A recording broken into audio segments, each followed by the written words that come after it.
Chavacano is what linguists call a creole, but to understand that, we need to start with the word pidgin. A pidgin is a simplified, makeshift language that forms when speakers of different native tongues need to communicate for trade, labor, or survival.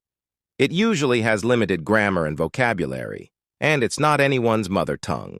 But when a pidgin becomes a stable means for communication, expands its grammar, and is passed on to children as their first language, it becomes a creole.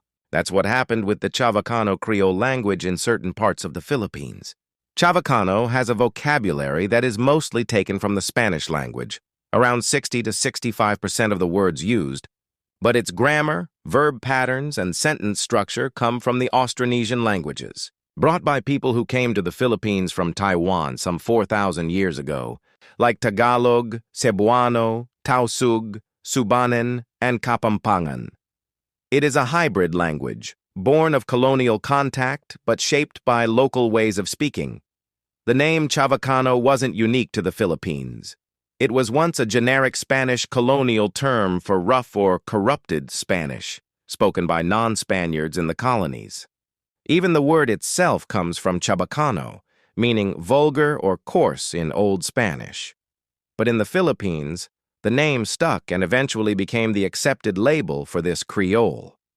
Historically, Chavacano was spoken in at least 5 areas: Zamboanga, Ternate, Cavite City, Ermita in Manila, and Davao. Today, only Zamboanga, Cavite, and Ternate retain significant living Chavacano-speaking communities. The rest have gone extinct.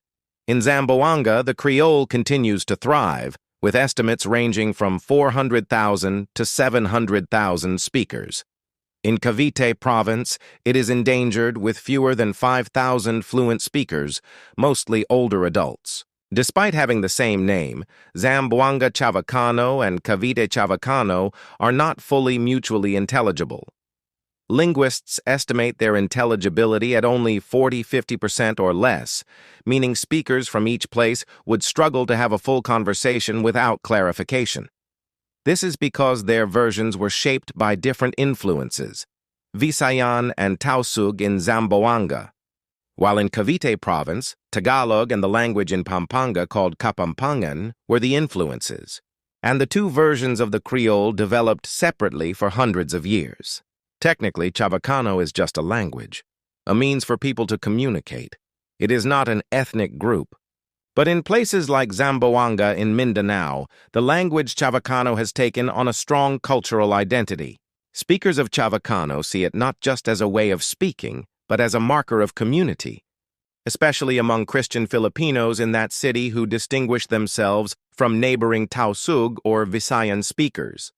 This is why many Zamboangueños will say, Chavacano ako, much like others say, Kapampangan ako, or Ilonggo ako.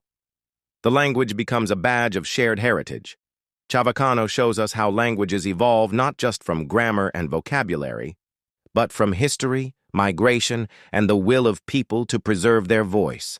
It may have begun as a colonial compromise, but in places like Zamboanga, it became something more lasting.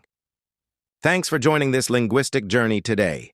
If you found this video fascinating, please hit that like button, subscribe for more adventures into language and culture, and share this video with a friend. Comment below if you've ever heard Chavacano or if there's another Creole language you'd like covered. See you in the next one.